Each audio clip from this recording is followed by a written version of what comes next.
The 15 words that you must know. If you know these 15 words, you can speak fluent English, and once you know them, you're able to speak them. Your English is amazing, so practice all these 15 words with me. Now, I have a homework for all of you. Hello, everybody. How are you all? Hope you're doing great. So welcome back to another session of learning English, improving your English and speaking skills. Well, today's lesson is going to be another awesome lesson, because today I'm going to tell you about these 15 words that you must know to speak fluent English. So, if you know these words, if you know them, your English will become amazing, and you will be able to speak fluent English. Why? Because we need words to speak in English. Now today, I have included such words which are used in a lot of spoken English. These words are not just words that you learn for written English or highly formal English. No, these words are a part of your advanced English, yet they are used in everyday conversations and are used a lot in day-to-day life.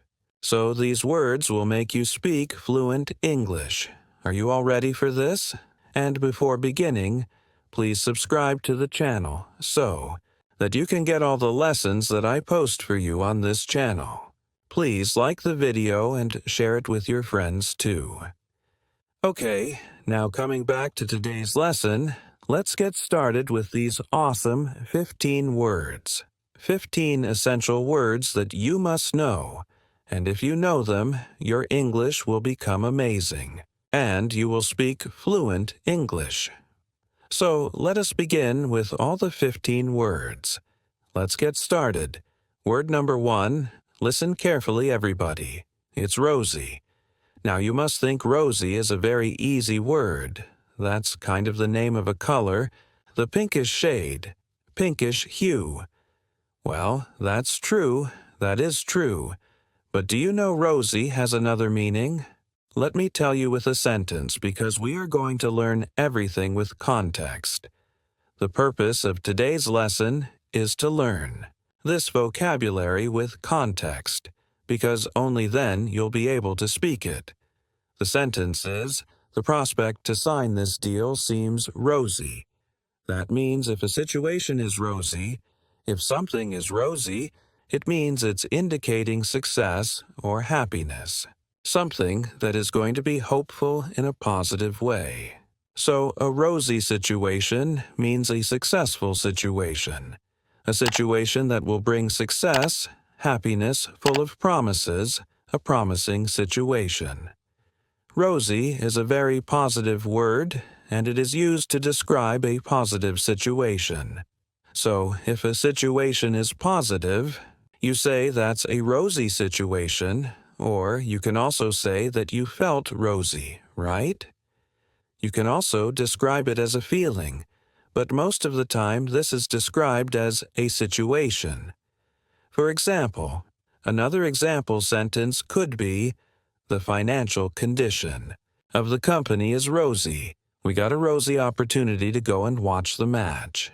Our day was rosy as we went out for a movie. So, rosy.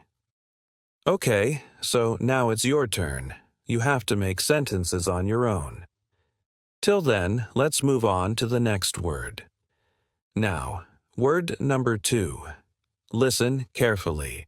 First, it's contemplate. Contemplate. You can repeat now. Repeat. Contemplate. Contemplate. Let's look at the sentence first. He contemplated the situation before giving any answer. He contemplated the situation before giving any answer. So, contemplate is basically to think about something. Think deeply about something. So, thinking for a very long time, or thinking too deeply about something, is contemplate. Right?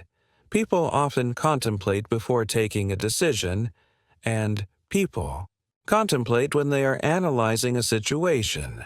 That means they're thinking too deeply about a situation. thinking about something for a long time, being very thoughtful in your decision or something. Another sentence could be, she contemplates her future too often. That means she constantly thinks too deeply about her future all the time. I think that happens with all the teenagers and everyone who's growing up. I think normally that happens. With people, right? So, a word with context. To contemplate a situation is to think too deeply about a situation, or think too deeply about something for a very long time. Now, word number 3. Listen carefully, everybody. It's delusion. Delusion. Now repeat for pronunciation. Delusion. Once again, delusion. That's absolutely amazing. Now, delusion. I think that is something you're familiar with. We hear it a lot. You need to come out of your delusion and accept the reality. You need to come out of your delusion and accept the reality. So, delusion is basically a situation that we have created in our mind, which is not real. It's fake. So, delusion can be anything. When you know about the facts, specifically when you know about the facts, you have an idea that this could be false. Still, you are believing those false things. That's delusion. People are living in a delusion. So that is, like, if a person knows that the prospect of that person getting promoted is kind of non-existent, like they're not much because there are other contenders who might have performed better. Now still this person is thinking that, no, I will get promoted even after knowing that the other person or the other contenders performed better, and they are not accepting the reality, and they're living in this delusion that I'm going to get promoted. That is kind of delusion, that you know about the facts. Still, you want to live in that fantasy or the fake world that you have created. That is delusion. So yeah, you can use this word now correctly. That is delusion. Another sentence could be, he's being delusional to think that he will get promoted. He's being delusional to think that he will get promoted. So delusional is basically kind of an adjective you're using, and delusion is the noun. Same word, but different versions. So we know that we can use a word in many different ways. Delusion, delusional, when you don't want to accept the reality. So that is the word. Now, word number 4. Listen carefully, everybody. Blemish. Repeat after me. Blemish. Yes, once again, blemish. Excellent. Now, blemish, listen to the sentence. There was no blemish on her beautiful white dress. There was no blemish on her beautiful white dress.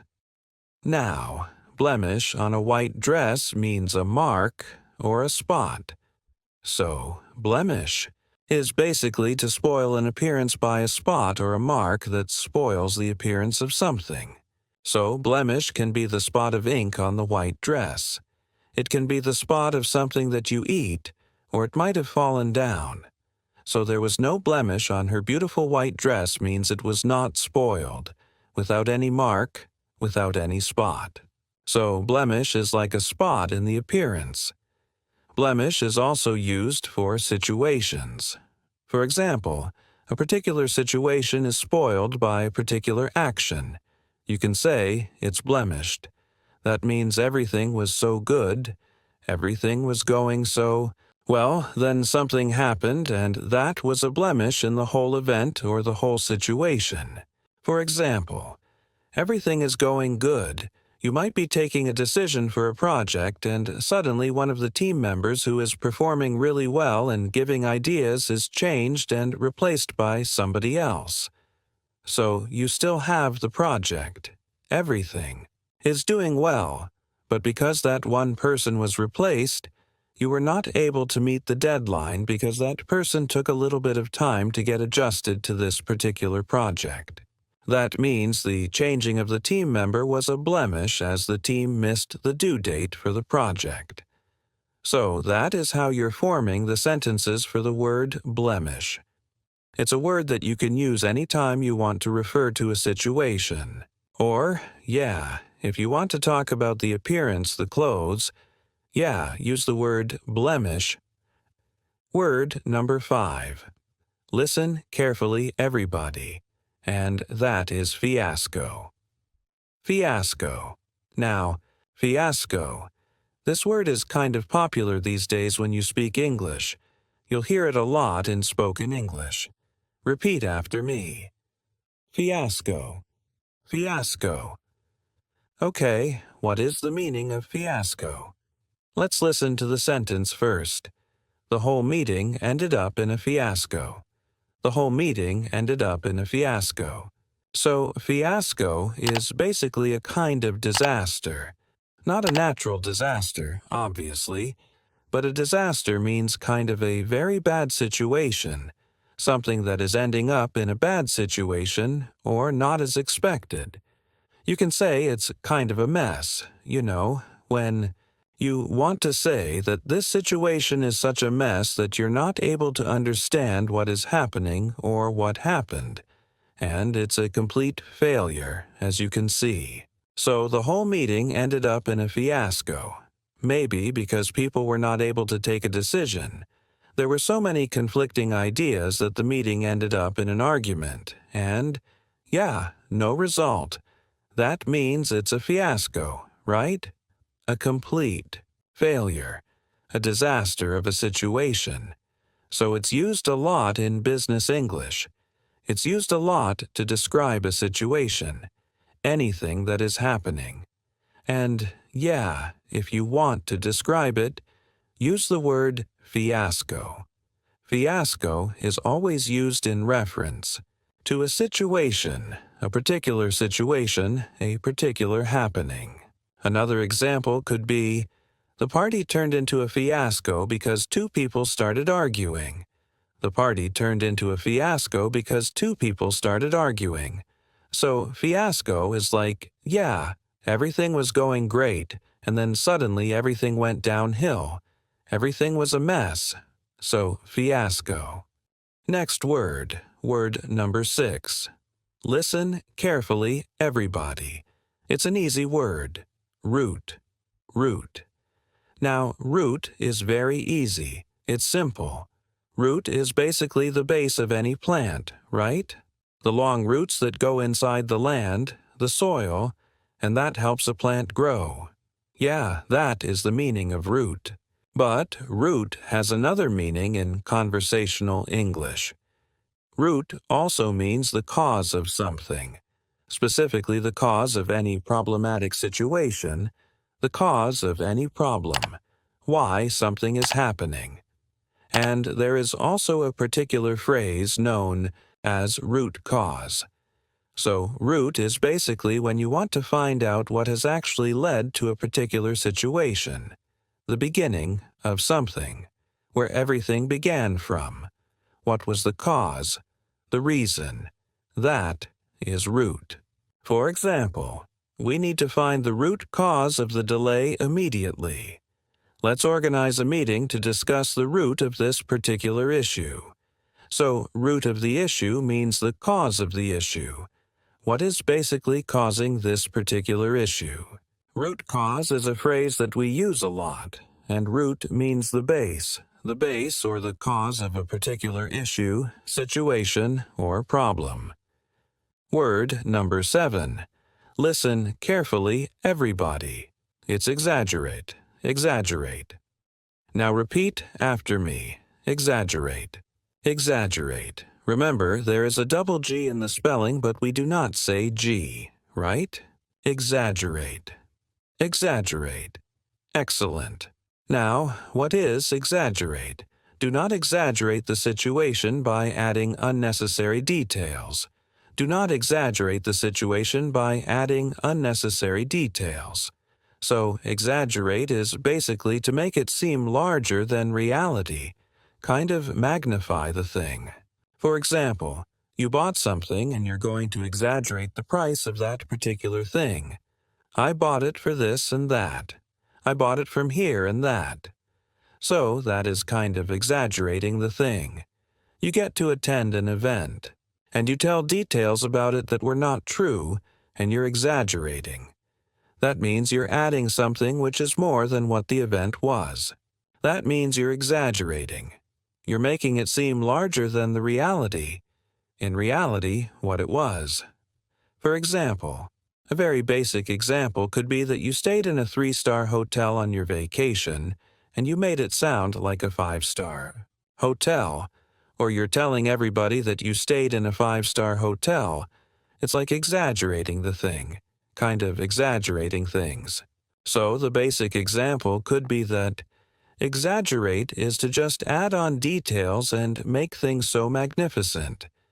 In reality, they are not that magnificent, or you make them larger than reality. Another example could be, stop exaggerating about the party that you attended, or stop exaggerating the details of this project. Next word, word number 8. Listen carefully, everybody. It's euphoria. Euphoria. Repeat after me. Euphoria. Once again, euphoria. Now, euphoria. The team felt a sense of euphoria after winning the match. Yes, euphoria is basically to feel extremely happy about something. When you are extremely happy, it's a sense of happiness, a sense of achievement, excitement for something, a particular situation, and it arises due to a particular situation. For example, the students were euphoric to know their results. My friend was caught up in euphoria after getting admission into her dream college. So euphoria is basically that sense of extreme happiness that you experience because you've achieved something great. So it produces from a moment of greatness. For example, winning a match is basically a big deal. Getting admission into your dream college is a big deal. Getting great results after an exam is a big deal. So all these situations can be described as euphoric situations where you experience extreme happiness, a feeling of being elated like you're at the top of the world. That kind of feeling, that is euphoria. Word number 9. Listen to it carefully. Everybody. It's feudal. Feudal. Now repeat after me.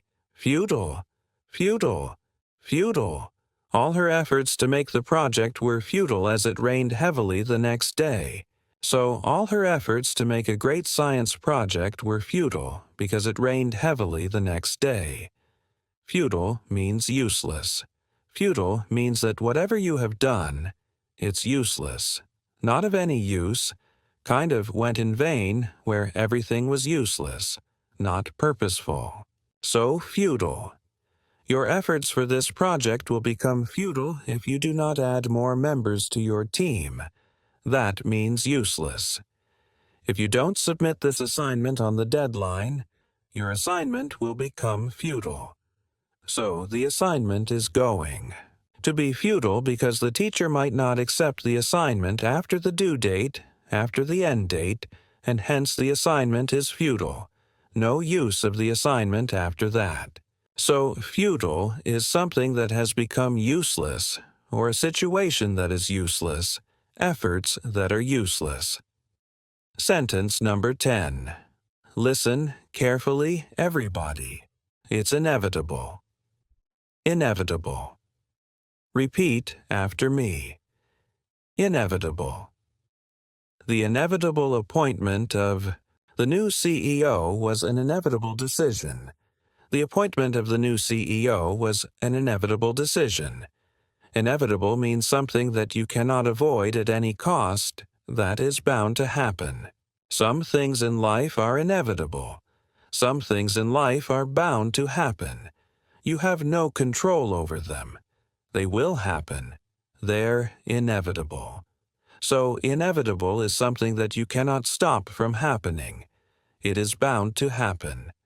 And sometimes you use it for situations where you know that this is going to happen or this might happen. For example, the appointment of the new CEO was an inevitable decision because they might need a new CEO at that particular position. The recent CEO might be retiring or whatever was happening. So, yeah, inevitable decision. Inevitable is something that you cannot stop from happening, something that is required, something that was bound to happen. Whatever may be the situation, it was bound to happen. Working extra hours is inevitable if we are going to take up this project. So inevitable. That is bound to happen. We have to work for extra hours. We know that from the beginning. Inevitable. Something that is bound to happen. Something that you know will happen. Something that you cannot stop at any cost. Word number 11. Listen carefully, everybody. It's charisma. Charisma. Now repeat after me. Charisma. Charisma. There's a charisma in the way she talks. So there's a charisma in the way she talks. One more sentence. He has such a charismatic personality. Charismatic personality. So charisma or charismatic basically refers to the power. Charisma is the power to influence people, to attract people in a positive way, to influence them. So the great leaders in the world, they have a charismatic personality. That's why people are influenced. That's why they are able to have that influence on the world. The great leaders, for example, people in power, they have a charismatic personality.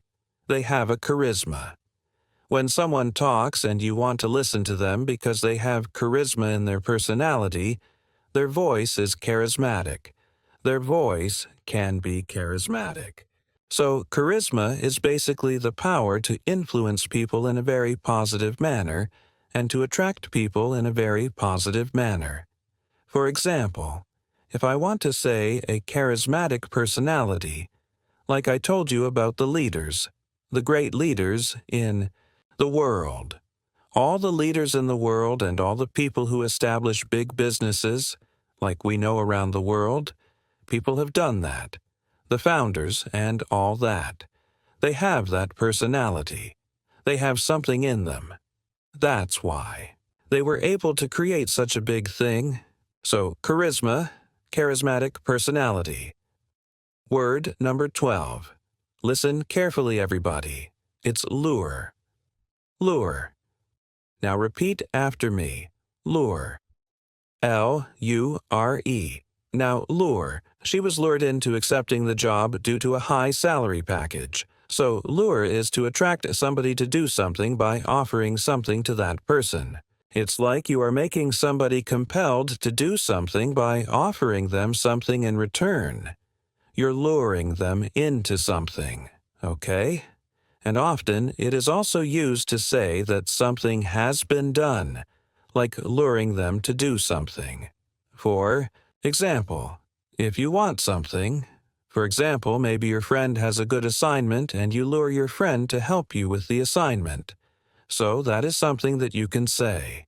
So lure is to attract somebody to do something for you, and you offer them something in return. Kind of a deal, as you can say, but not up front like in the front. You can't say that. It's particularly a deal, but kind of a deal if you think about it. For example, they launched a new campaign to lure the customers. They launched a new advertisement campaign to lure the customers. So, what are advertisements actually? They are basically to lure customers so that they can go and buy that particular thing, purchase that particular thing. I think advertisements are one of the most basic concepts through which you can understand this meaning of the word lure. Because once you see the particular ad, especially children, if they see the advertisement of a particular toy or something like that, they are so much lured into it that they ask the parents to purchase it, and this and that. They're too attracted towards it, right? So they offer you things. For example, if you're talking about a particular moisturizer, for example, they are going to offer you soft skin, beautiful skin, glowing skin, and whatnot. That is like they're luring you, giving you something in return, offering you that. That is the meaning of lure. One more thing can be the charm of something, right? The charm of a place or something. For example, the lure of the city lies in its green forests. So the lure of something means the charm of something, specifically used to talk about a particular place for its natural beauty. Word number 13. Listen carefully, everybody. It's wary. Wary. Now repeat after me. Wary. W-A-R-Y. Now, what is the meaning? Let me give you an example sentence for that. She was wary of traveling by public transport at night. Wary. She was wary of traveling by public transport at night. So, wary means to be cautious of something, like to avoid something, to be aware or to be cautious. You think about it before doing that particular thing and you're kind of protecting yourself from doing that particular thing, or you're cautious enough not to do it. That is being wary. So you think about a situation, you analyze whether it's right or not, should you do it or not. That is being wary of a situation, or somebody, or something. For example, she's wary of approaching new people in the town. A person who has just shifted to a new town maybe because of the job, and the person is wary of approaching the people because they don't know what would be the reaction of people. What would they say? She's kind of wary of that particular situation. And everything. You can also say, it's like you do not trust a situation or trust somebody completely. So you're being wary. It means you're being cautious. And that means you're not trusting a particular situation or maybe a person completely. For example, you should be wary of the strangers who offer you something to eat. That is kind of a saying that goes around, kind of a proverb. So be wary of the strangers who offer you something to eat, a proverb that we teach to children for their safety. So wary is to be cautious about something, not to trust anybody. Word number 14, and it is listen carefully, everybody. It's vibrant. Vibrant. Now repeat after me. Vibrant. Vibrant. The painting was full of vibrant colors. So vibrant means bright, kind of bright. And it also means to be full of excitement, energy, and enthusiasm. So when you feel enthusiastic after looking at a particular painting, if you look at a painting which is full of bright, vivid colors, you will feel a sense of positivity from that particular painting, won't you? Look at the vibrant flowers spread over the garden. So vibrant flowers are full of life, beautiful, colorful with bright colors. She has such a vibrant personality. So, vibrant is basically full of life, excited, who's always kind of, throwing certain positive energy. And if this person has a positive energy and you can see that particular personality, yes, that is vibrant. A vibrant personality, vibrant is anything, any situation that is enthusiastic, full of energy, full of colors, full of life, that is vibrant. Word number 15. Word number 15 is listen carefully, everybody. It's enigmatic. Enigmatic. Now, enigmatic. Repeat after me. Enigmatic. Once more, enigmatic. Excellent. Now, enigmatic. Listen to the sentence. We participated in a treasure hunt which was an enigmatic experience for us. He has an enigmatic personality. She's kind of an enigma to everybody.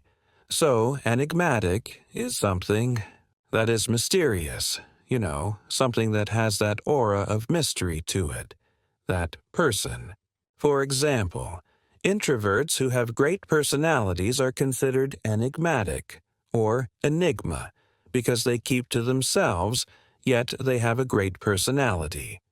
So people often think about them that, okay, this person has a great personality, yet they don't mingle much, they don't talk much, so they are kind of an enigma to the world. Enigmatic personality.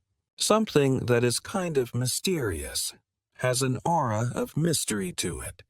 The novel is full of enigmatic situations where you want to know what is going to happen next, and everything is such a mystery. There are so many twists and turns. So these were all the words, the 15 words that you must know. If you know these 15 words, you can speak fluent English, and once you know them, you're able to speak them. Your English is amazing, so practice all these 15 words with me. Now, I have a homework for all of you. You are supposed to create 2 of your own sentences.